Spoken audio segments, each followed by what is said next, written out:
Você já teve essa sensação de orar por alguma coisa e não ter a resposta? Talvez quando você planejou o seu ano de 2023, você elevou até Deus todas essas coisas.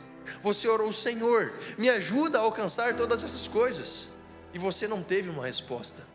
Como fica o seu coração diante disso? Isso é algo muito comum que nós vivemos, irmãos. E nós não podemos esquecer como o Senhor deseja falar conosco, como o Senhor espera tratar aos nossos corações. Então, citando Samuel Johnson, um escritor crítico inglês do século 17, ele dizia: pessoas precisam ser relembradas muito mais do que ser instruídas. E é nisso que eu quero tratar com o seu coração nessa noite. Eu quero te lembrar sobre a verdade do nosso Senhor, sobre o que o Senhor tem para você no próximo ano, a visão de Deus para o futuro, o que o Senhor deseja falar contigo, para onde o Senhor deseja te levar, qual é a coisa que o Senhor deseja ajustar e tratar no seu coração. E para isso eu quero expor aos irmãos então nessa noite o texto que nós encontramos lá em Abacuque, capítulo 1. Abra sua Bíblia comigo, nós leremos do versículo 1 até o capítulo 2, versículo de número 5. Abacuque, capítulo 1, a partir do versículo 1 até o capítulo 2, versículo de número 5. Encontrou aí Abacuque? O texto diz assim, irmãos: sentença revelada ao profeta Abacuque. Até quando, Senhor, clamarei eu, e tu não me escutarás? Gritar-te-ei violência, e não salvarás? Por que me mostras a iniquidade e me fazes ver a opressão? Pois a destruição e a violência estão diante de mim, há contendas, e o litígio se suscita. Por esta causa, a lei se afrouxa e a justiça nunca se manifesta, porque o perverso cerca o justo, a justiça é torcida. Vede entre as nações, olhai e maravilhai-vos, e desvanecei, porque realizo em vossos dias obra tal, que vós não crereis quando vos for contada. Pois eis que suscito os caldeus, nação amarga e impetuosa, que marcham pela largura da terra, para apoderar-se de moradas que não são suas. Eles são pavorosos e terríveis, e criam eles mesmos o seu direito e a sua dignidade. Os seus cavalos são mais ligeiros do que os leopardos, mais ferozes do que os lobos ao anoitecer. São os seus cavaleiros que se espalham por toda parte. Sim, os seus cavaleiros chegam de longe, voam como águia que se precipita a devorar. Eles todos vêm para fazer violência, o seu rosto suspira por seguir avante. Eles reúnem os cativos como areia, eles escarnecem dos reis. Os príncipes são objetos do seu riso. Riem-se de todas as fortalezas, porque amontoando terra as tomam. Então passam como passa o vento e seguem, fazem-se culpados estes cujo poder é o seu Deus. Não és tu desde a eternidade, ó Senhor meu Deus, ó meu santo? Não morreremos. Ó Senhor, para executar juízo puseste aquele povo. Tu, ó rocha, o fundaste para servir de disciplina. Tu és tão puro de olhos que não podes ver o mal e a opressão não podes contemplar. Por que, pois, toleras os que procedem perfidamente e te calas quando o perverso devora aquele que é mais justo do que ele? Porque fazes os homens como os peixes do mar, como os répteis, que não tem quem os governe? A todos levanta o inimigo com o anzol, pesca-os de arrastão e os ajunta na sua rede varredoura. Por isso ele se alegra e se regozija. Por isso oferece sacrifícios à sua rede e queima incenso à sua varredoura, porque por elas enriqueceu a sua porção e tem gordura a sua comida. Acaso continuará por isso esvaziando a sua rede e matando sem piedade os povos? Por-me-ei na minha torre de vigia, colocar-me-ei sobre a fortaleza e vigiarei para ver o que Deus me dirá e que resposta eu terei à minha queixa. O Senhor me respondeu e disse: escreve a visão, grava-a sobre as tábuas, para que a possa ler até quem passa correndo. porque a visão ainda está para cumprir-se no tempo determinado, mas se apressa para o fim e não falhará. Se tardar, espera-o, porque certamente virá, não tardará. Eis o soberbo, sua alma não é reta nele, mas o justo viverá pela sua fé. Assim como o vinho é enganoso, tão pouco permanece o arrogante, cuja gananciosa boca se escancara como o sepulcro, e é como a morte, que não se farta. Ele ajunta para si todas as nações e congrega todos os povos. Vamos orar, queridos. Senhor, nós te agradecemos, Pai, pela Tua palavra, pela Tua verdade, pela Tua lei e as Tuas profecias e promessas reveladas a nós, através das Tua santa palavra. Obrigado, Pai, porque ela é a obra-prima, Deus, da Tua graça sendo derramada a nós. A partir dela nós podemos saber qual é a Sua vontade para as nossas vidas. E assim eu oro, Pai, num espírito de gratidão, pelas lutas, desafios, derrotas, mas também pelas vitórias, alegrias, pela Tua provisão, pela Tua fidelidade, que nós gozamos em 2023. Muito obrigado, Senhor. E da mesma maneira, eu peço, pelo ano que está por vir, que o Senhor derrame da Tua bênção, que este possa ser o melhor de todos os anos das nossas vidas, que nós possamos provar do Teu amor, da Tua fidelidade, nos aprofundar no nosso relacionamento com o Senhor ainda mais, no nome santo e poderoso de Jesus, amém. Como você avalia o seu ano, querido?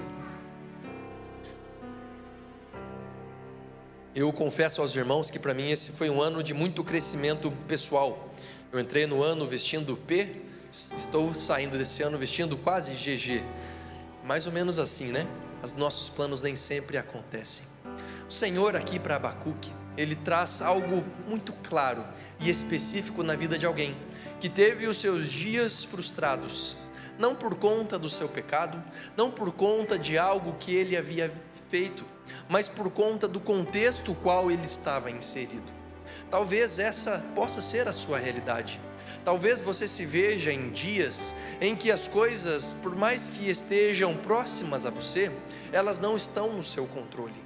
Nós observamos que nesse momento, quando Abacuque ora a Deus, ele não é responsável por tudo aquilo que estava acontecendo em Judá, na região onde ele morava. Tudo o que estava acontecendo era decorrência do pecado do povo de Deus por mais de séculos. Nós vemos que Abacuque, ele profetiza durante o reinado de Jeoaquim, um dos reis perversos de Judá. Ele é um dos profetas que está vivendo as décadas finais até chegar ao exílio, quando a Babilônia está apontando no horizonte.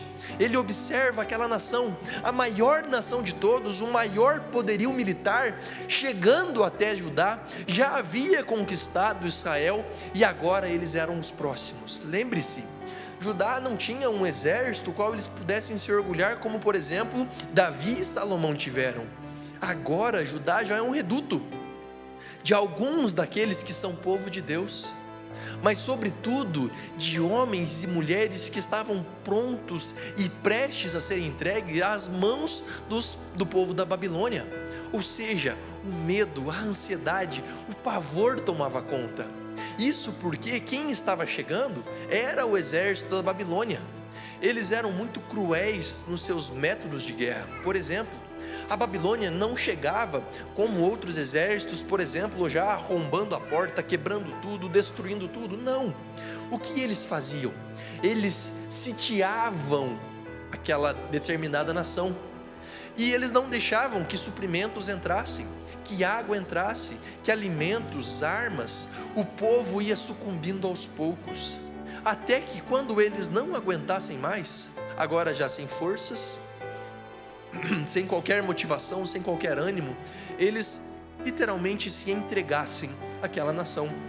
A Babilônia assim não perderia soldados, eles não teriam uma guerra, e assim eles conquistariam aquela nação, que era o seu objetivo, sem fazer qualquer outro esforço, apenas sitiando aquela nação. Abacuque então, ele escreve para Deus, ele ora ao nosso Senhor, e nós percebemos que o teor da queixa do profeta gira em torno de uma oração não respondida. Ele tem clamado por alívio da injustiça e não tem recebido resposta. Abacuque, então, em primeiro lugar, ele tem uma visão limitada. Como nós lemos no primeiro capítulo, nos primeiros versículos, ele começa a oração dizendo: até quando, Senhor, clamarei eu, e tu não me escutarás? Nós observamos que o que estava no coração de Abacuque não era uma disposição, um ânimo, uma vontade de viver, mas era uma inquietação por aquilo que ele viveria. E aí eu quero te perguntar, já trazendo para os nossos dias: o que você viverá no próximo ano? Você consegue mensurar isso? Foi muito interessante quando nós vivemos a triste realidade da pandemia. Eu lembro que no ano de 2020, o ano que teve início aquela pandemia global, eu tinha feito muitos planos, tinha marcado viagens, sonhos eram grandes, projetos para a igreja. Porém, ali em março já estava tudo fechado. Perdi amigos que eu amava muito durante aqueles dias, homens e mulheres de Deus que nos deixaram por conta daquele vírus maldito.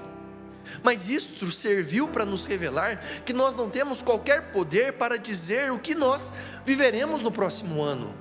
Por mais que hoje você se vista com vestes brancas, verdes, amarelas, isso não significa que você terá paz, esperança e dinheiro. Não significa nada.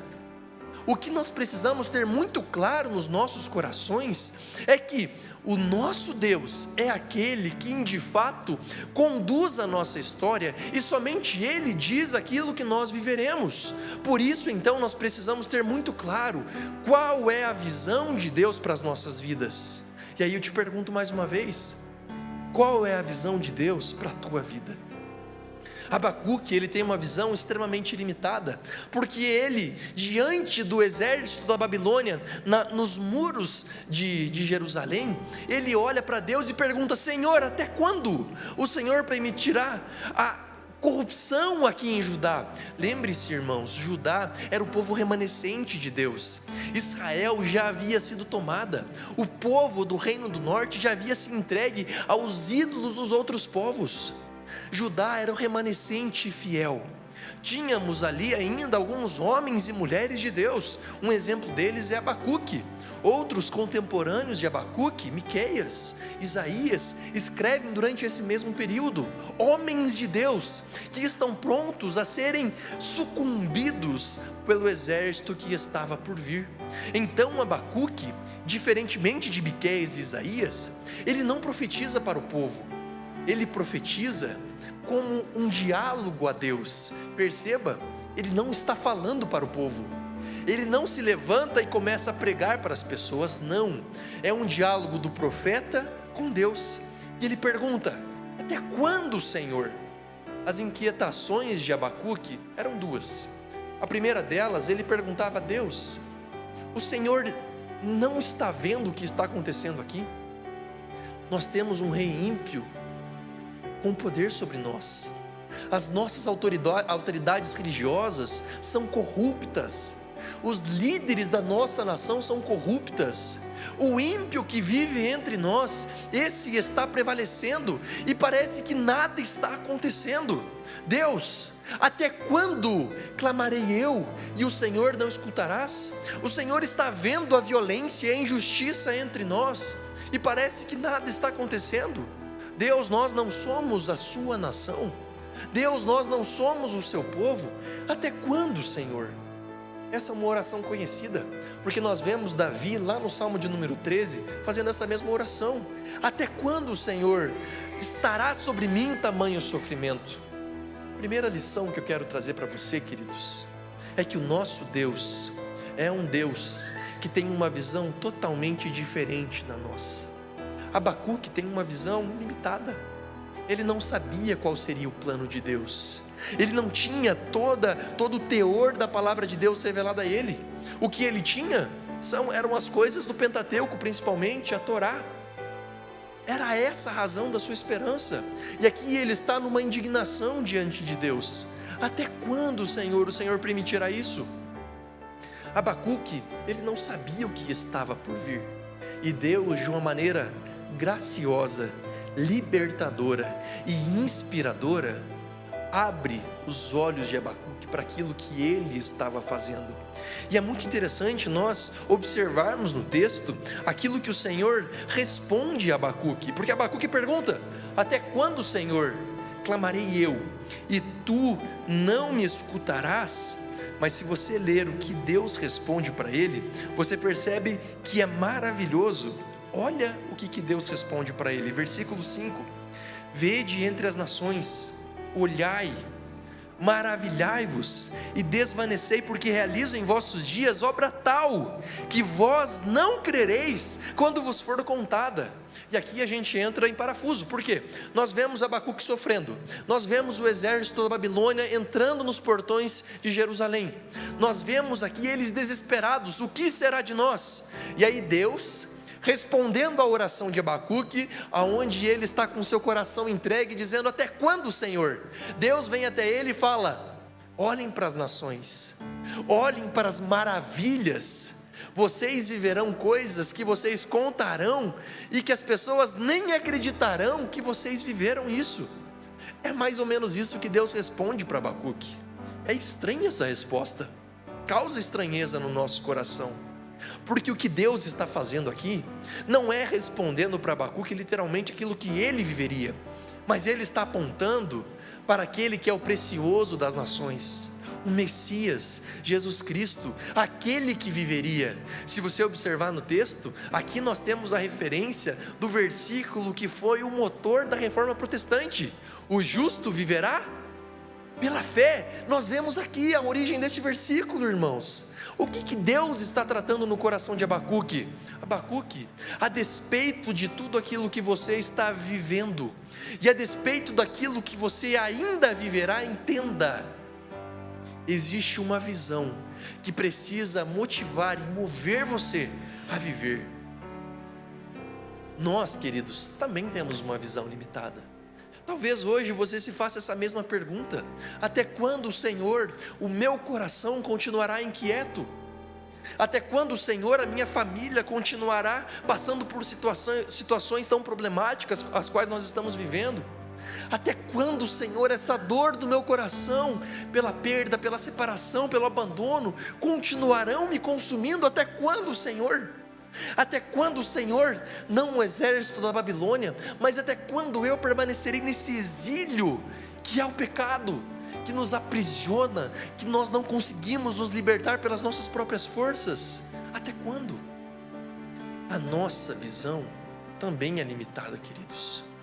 Nós não temos ideia nenhuma daquilo que Deus fará nas nossas vidas no próximo ano. Nós não sabemos se o próximo ano será o melhor dos anos.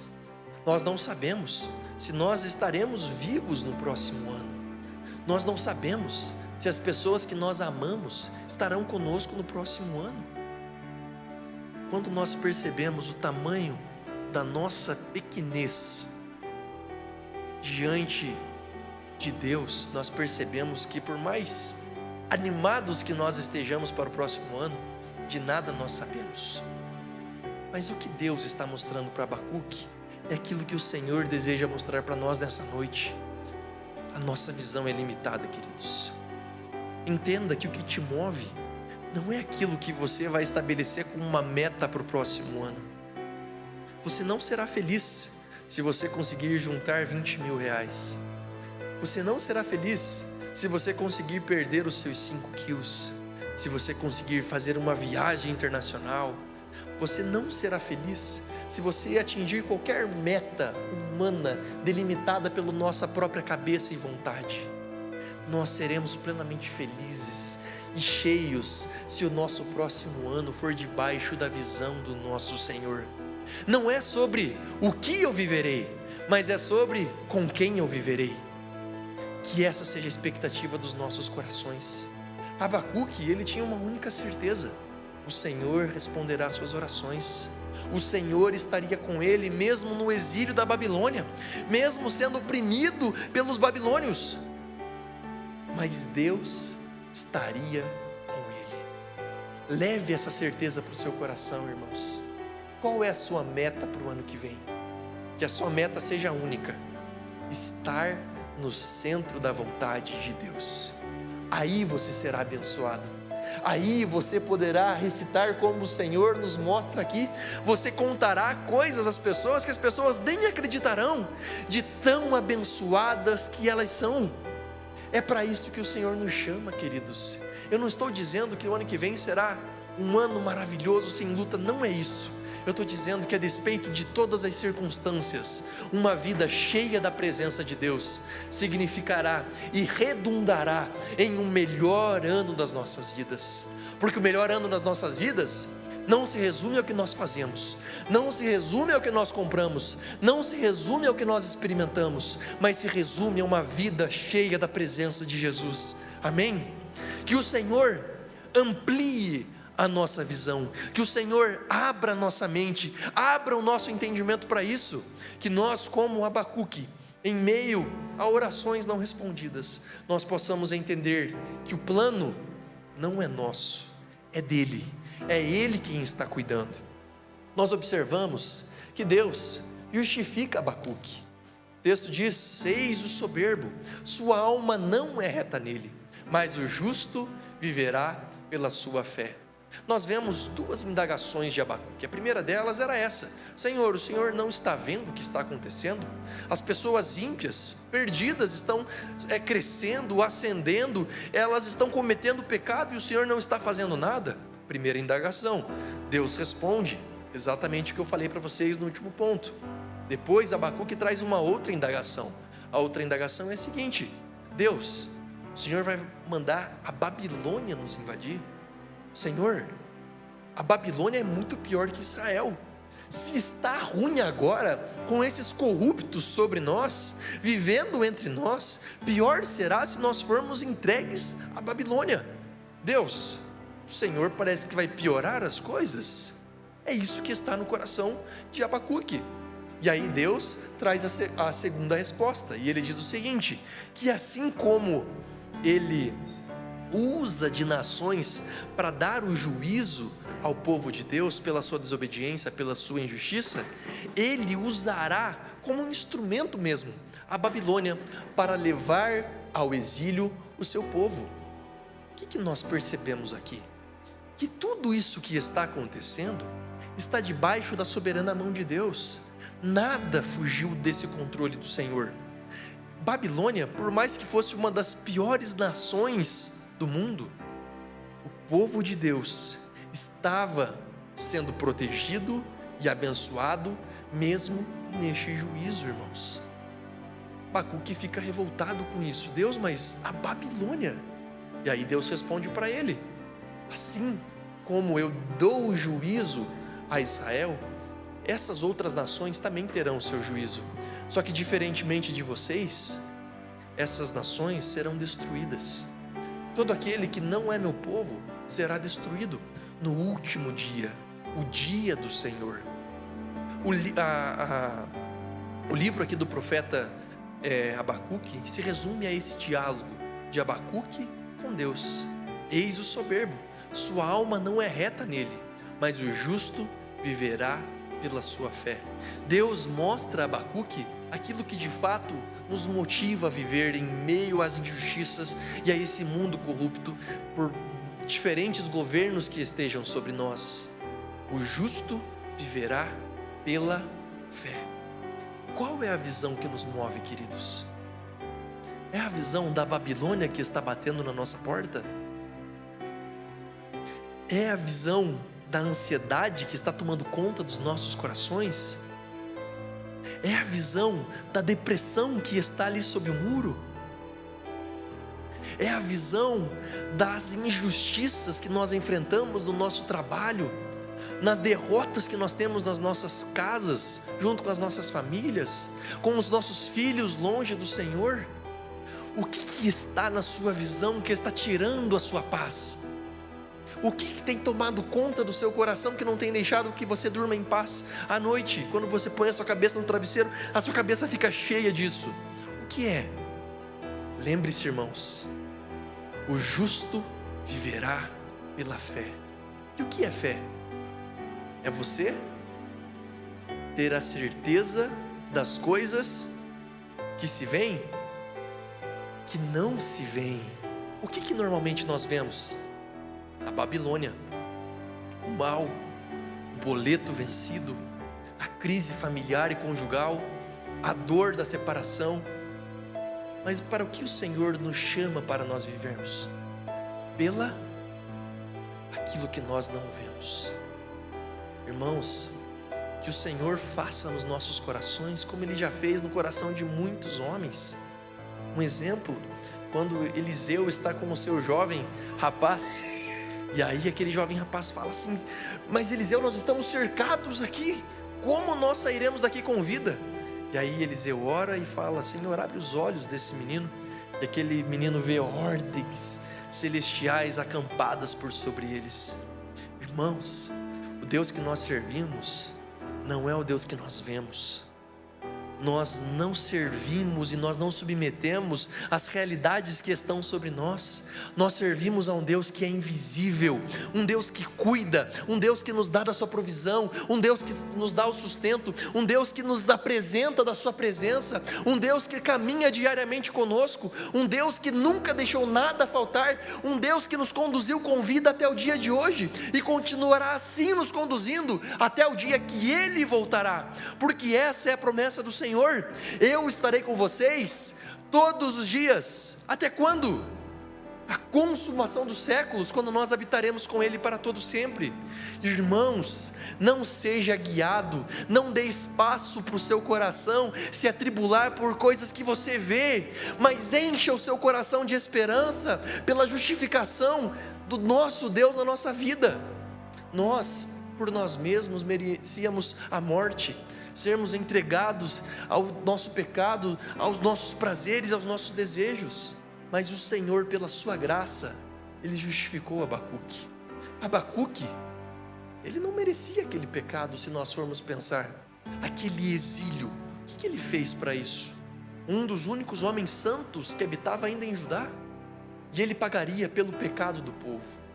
Eu normalmente, quando converso com pessoas que acabaram de conhecer a Jesus, elas me dizem o seguinte: pastor, não é justo que pelo pecado de Adão, aquele miserável, por ele junto de Eva terem comido do fruto, eu estar aqui pagando por esse pecado. Pastor, você pode me falar o que for, mas isso não é justo. Nós chamamos isso na teologia de federativo, é algo que nós somos representados. Adão pecou, toda a raça humana pecou junto com ele. Mas sabe o que não faz mais sentido também? É pelo fato de, em Jesus, na morte dele, nós termos recebido a vida e a vida eterna. Beleza, não é justo nós pagarmos pelo preço da desobediência de Adão, mas também, quando nós olhamos para aquilo que Cristo fez por nós, e nós recebemos isso gratuitamente, isso também não faz sentido. A graça de Deus é o presente que nós recebemos. Nós não estávamos no Éden com Adão, mas a certeza que precisa mover o coração é que nós sempre estaremos com Jesus para todo sempre. Amém? Deus justifica Abacuque. Da mesma maneira, Deus nos justifica. Espera-o, porque certamente virá. Ele está falando do Messias, aquele que transformaria aquela realidade, aquele que destruiria a Babilônia de uma vez por todas, aquele que nos chamaria para viver com Ele para todo sempre. Irmãos, essa é a visão que nós precisamos não anotar numa tábua para que todo mundo que passe correndo possa ver, mas é aquilo que nós precisamos anotar no nosso coração. Talvez no seu quarto, talvez na sala da sua casa, bota um quadro muito grande lá, escreva o seguinte: espera-o, porque certamente virá. Sobre quem ele está falando aqui? Sobre aquele que veio, viveu entre nós, sem nunca ter pecado, sem nunca ter desobedecido ao nosso Senhor, mesmo experimentando do mesmo contexto, da mesma realidade que nós experimentamos. Nosso Senhor, o Messias, Jesus Cristo, nunca pecou. Ele viveu entre nós, Ele foi entregue voluntariamente por nós. Ele morreu com seus braços abertos naquela cruz. Ao terceiro dia, Ele ressuscitou e nele nós somos justificados. Que a visão que mova a sua vida para o próximo ano, queridos, seja essa: que o Senhor é aquele que virá. Nós servimos a um Deus que não fala coisas vãs, mas é o Deus que todas as suas promessas Ele as cumpre. O Senhor virá, queridos. Acalme o seu coração, respire, encha a sua vida na presença de Jesus. E quando dá meia-noite, viramos para o ano de 2024, tenha claro no seu coração: Senhor, que esse ano seja o ano que eu estarei mais pertinho do Senhor. Sabe como essa história termina? Se você avançar no capítulo 3 de Abacuque, a partir do versículo de número 17, nós vemos o seguinte: ainda que a figueira não floresça, nem haja fruto na vide, o produto da oliveira minta, e os campos não produzam mantimento, as ovelhas sejam arrebatadas do aprisco, e nos currais não haja gado, todavia eu me alegro no exulto no Deus da minha salvação. O Senhor Deus é a minha fortaleza, e faz os meus pés como os da corça, e me faz andar altaneiramente. Ao mestre de canto para instrumentos de corda. Não parece contraditório isso, irmãos? Abacuque está pronto para ir para o exílio, o lugar onde ele seria meramente um escravo, um homem de Deus, um homem que vivia segundo a vontade de Deus, sofrendo tanto. Depois desse diálogo com Deus, ele muda sua postura, e agora ele diz: todavia eu me alegro no Senhor, exulto no Deus da minha salvação. O Senhor Deus é a minha fortaleza. Que essa seja a nossa realidade, irmãos.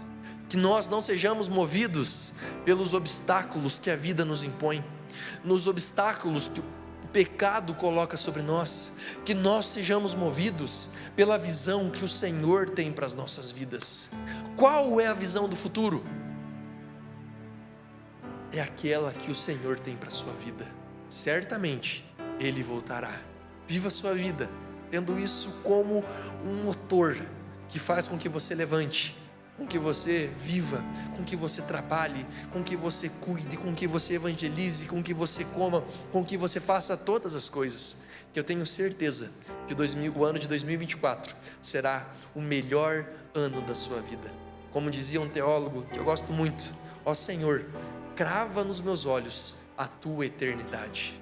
Que nós possamos viver o próximo ano com os nossos olhos fitos no Senhor, na eternidade. Amém?